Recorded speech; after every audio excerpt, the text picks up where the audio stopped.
Alright guys, TacticalRab again today. Hope you're doing well and enjoying your day so far. The current power rankings of the CDL coaches has been revealed. Some interesting results in here, certainly in light of Champs qualification over the coming months. But also Shotzzy, has he revealed on stream last night a potential new coach to be joining the OpTic fray, and a rather experienced one at that. Very much enjoy your thoughts in the comments below. Hit the like button if you enjoy. Subscribe if you're new as always. Just wanted to look, because I didn't show it last night, the overall scoreboard from the Guerrillas versus Florida series. Havoc had a 1.32 plus 26. Almost 12k damage for the loss. That's unfortunate. 107 kills as well, which is honestly not getting too far away from the records that we have in the CDL so far this season. This actually goes to Dashy at 115 kills in a 5-map series. aBeZy has 111. Simp, Sib, Hydra, Havoc tied for 6th most kills in the series for the loss. So that's tough. Los Angeles Guerrillas get the win, and by getting the win, they put themselves in actually a not bad position here, despite the fact the Guerrillas look terrible.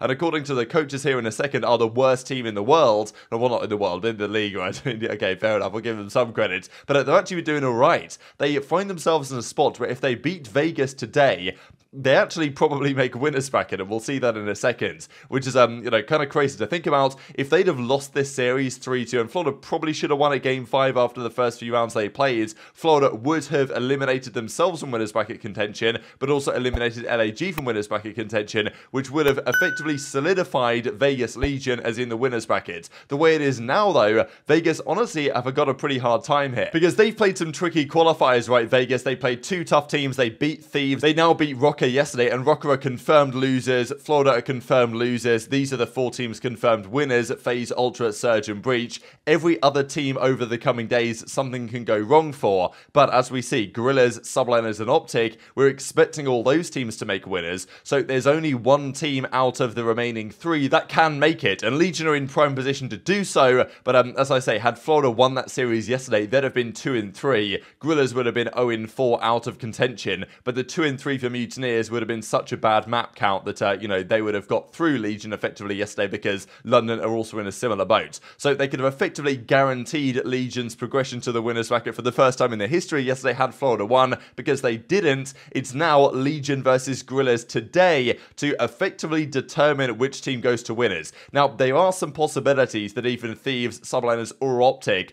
could collapse and lose a load of maps, and therefore they would find themselves in losers. That is possible, but it's realistically unlikely. And if there is a 2-3 tie between Legion and Guerrillas, then there's going to be the tiebreakers will favour the team that won the head-to-head first up, which will be Guerrillas if they win tonight. So Legion effectively have to win and go 3-2, which would be an incredible result for them given the set of qualifiers they had. They're probably favourites to do it, but it's not going to be easy. Doug Lee put this together then last night. So the 4 teams confirmed winners are FaZe, Boston, of course, Toronto and Seattle. Kind of, classic Seattle stuff, even though they've played 3 pretty bad teams. I think they played London, Florida and Minnesota, so not particularly impressive. We've got Florida guaranteed losers, as with Minnesota Rokkr. Then the Subliners are 96% chance to go to winners. At least this is based on respective abilities between teams. Thieves are 98% chance. So, London still actually have an outside chance, but it's probably not going to happen for them. Really, it's between Las Vegas and Los Angeles Guerrillas for who's going to make winners, who's going to be in losers. There's a reasonable chance here that OpTic make losers as well, just because if they get bodied by New York and FaZe, and they probably are favourites to lose both of those series, right? I think they'll win at least one of them. But according to the coaches poll in a second, they rate both the Subliners and FaZe as better teams than OpTic right now. We'll see if that translates into the matches tonight and tomorrow. But OpTic could still start in losers if they get bodied, but they probably won't, and they should be okay. So realistically, it's between Vegas and Los Angeles Guerrillas, and that series tonight is critical for how that's going to turn out.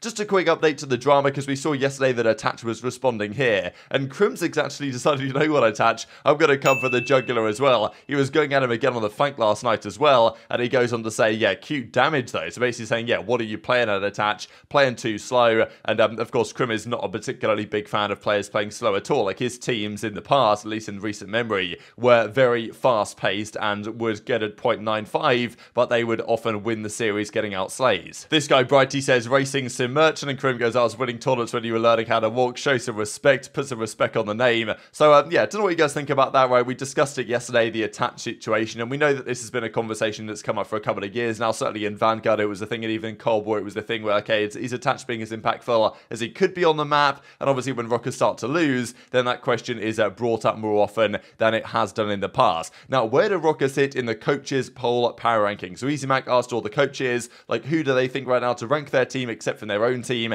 add together all the numbers and see what they come up with. So if a coach ranks a team at first, they'll give them 11 points. If they rank them last, they'll give them 1 point, and I think they exclude their own team. And it said in the article here that out of all the coaches, they asked them, okay, who's going to win Major 3? 8 of the coaches said FaZe, 3 of them said Thieves, 1 of them said OpTic actually, and that was excluding their own team. So these are the numbers that they came up with here. So these are effectively the power rankings. Looking at it in a tier list perspective, looks like this. This is what the coaches seem to believe right now. So FaZe, Thieves in the S tier, that I think makes sense. I know that some would maybe have Thieves further down, but it seems like the coaches actually believe that Thieves and FaZe are very close together right now. This, of course, is based in part on qualifiers so far, based on the LAN at Major 2, but also based on scrims. That's what I find so interesting about the coaches poll, is that often the teams are giving their perspective, or the coaches are giving their perspective based on what they see in practice at times, just to, you know, see how good the team should be. Now, in fairness, teams like, you know, maybe Thieves and Octane have said that Boston are like the best team online, but we haven't necessarily seen that translate yet. So for now, they're the 6th best team according to the coaches. So looking at the numbers and translating them into a tier list looks something like this, but just on the pure numbers perspective, it looks like this. So FaZe 119 kind of overall points that were tallied together. So FaZe and Thieves 1-2, then Toronto quite significantly behind, and then kind of almost tied 4th is Subliners and OpTic, right, which probably makes sense right now, but they're on about 90 points they got total. Then you take another step down to Boston and Surge that are kind of in their own category, with maybe Minnesota Rokkr you can throw in there as well as the 8th best team. But the thing is with Rokkr is that they're on this terrible S&D loss streak, so you know, the reality is that they're probably worse than that right now. And then you've got the bottom 4 teams. So we know that Vegas aren't great, but they're, you know, they're all right, and they've obviously done pretty well here, and they've got a chance to make winners. They're better than Florida, they're better than Ravens, but the teams have, the coaches have Guerrillas as the worst team in the entire league right now. So that bodes well for Vegas tonight in their crucial game to try and get to the winners brackets. But yeah, it's tricky to say because a lot of these teams, especially if, I mean, look, these top 8 teams right now we have are the top 8 teams that I would expect to make it to the World Championship. Vegas might have a chance. I feel like it's, you know, over really for the Mutineers, Ravens and Guerrillas. Mutineers maybe, but I doubt that anything's going to happen with any other teams. But Rokkr having fallen off, maybe there's a chance that Vegas can try and overtake them. It's not going to be easy, of course, but the coaches are quite clear that going into the major, like, it's interesting that one of the coaches actually said that OpTic would be his favourites to win if it wasn't, you know, if it wasn't his own team. But nobody said Toronto or the Subliners, so maybe, you know, maybe there's an element there of OpTic home major, this type of stuff that gave that coach their thought on what they should do or what they should give their prediction as. Now, also wanted to mention this that came from Shotzzy's stream. So last night he was on, well, playing ranked play, of course, after the game's concluded, with none other than Chris Parasite Duarte. Now, I know Parasite's been obviously heading up the ladder at times, been right towards the top of it. I don't know how Shotzzy at that shot, to be honest. It was absolutely outrageous. But he mentioned in kind of like a throwaway comment, but I thought it was interesting because we know that whenever Shotzzy says something on stream, there's always a chance that there's some leaked information coming out as a result of this. And Parasite gives him some thoughts on what to do, and Shotzzy's like, oh yeah, say less, coach, like, you know, I'll follow you up type thing. John, yeah. Next shot. One side kitchen, Alex. We flip. We want to be on this side. Say less, coach. Restaurants a bullet. Say less, coach.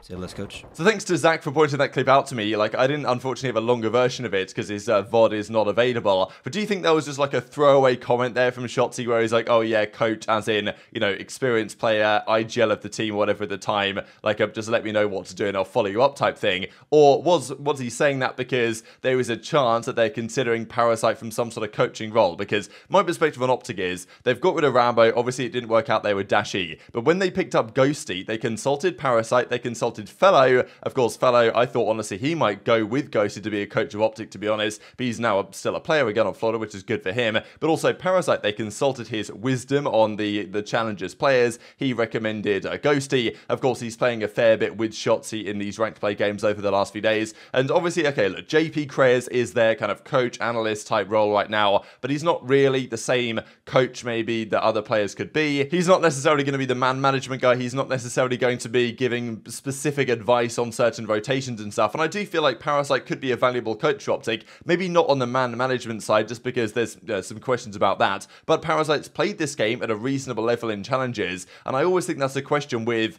players like, Rambo being a coach, right? It's because Rambo hasn't played the game on that level for some time. So him giving advice to Shotzzy and to others as to how to play the game is like, that's going to cause some friction, I think, within the camp, as it has done, because people are like, oh, well, does Rambo really know what he's talking about here, type thing. He certainly does from a Call of Duty level, but on this specific game, there's an argument to say that Rambo gave too much specific advice on how to actually play certain situations, and maybe Parasite can give good advice on that front. I don't know. But I'm just not sure that long-term, OpTic not really having a coach, whereas a lot of the other top teams do, is the way to go, and maybe there's a thought in Shotzzy's mind that, maybe Parasite could be a valuable option here. Maybe not even as like a full-time coach, but as some sort of consultant for the team. I don't know, but I just thought it was certainly worth mentioning as we go towards the matches today. Also wanted to say this, I thought was kind of remarkable, that Beans jumps up right behind aCaBeZy here in this game of Hydro. Could barely even hop up before he kills him. And, Beans is like, oh yeah, look, please turn your loudest equalization on, because how did he not hear me doing this?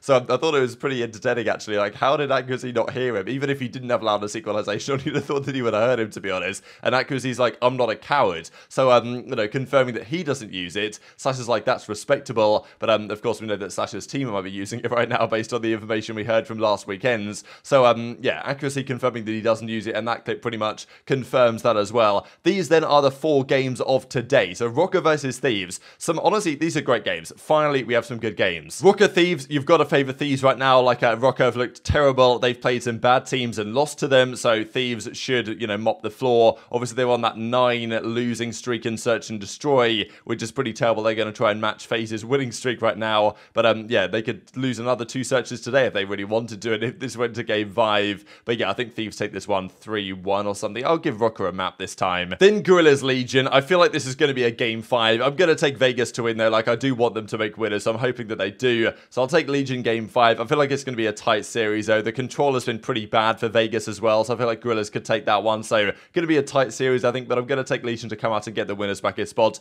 Toronto versus London should be a Toronto win. I'll take them 3-1. And then New York OpTic. This is a banger. I'm hoping that this goes the distance as well. If it goes game 5, I think I'm going to favour OpTic. I feel like the control though does certainly favour sublaners. That's what I'm most interested to see in this series, is how OpTic can do in the control, because sublaners are pretty good in that game mode. OpTic have been bad in that game mode so far, and they really need to start winning their controls, OpTic, if they're going to be a threat here at Major 3. So that's the one that I'm keeping my eye out for this series. But very much enjoyed your thoughts in the comments below. Hit the like button if you enjoyed. Subscribe if you're new. Take care, and I'll see you next time. Y'all want to know a story about... Every time I think of Saudi Arabia, the first thing that comes to my mind,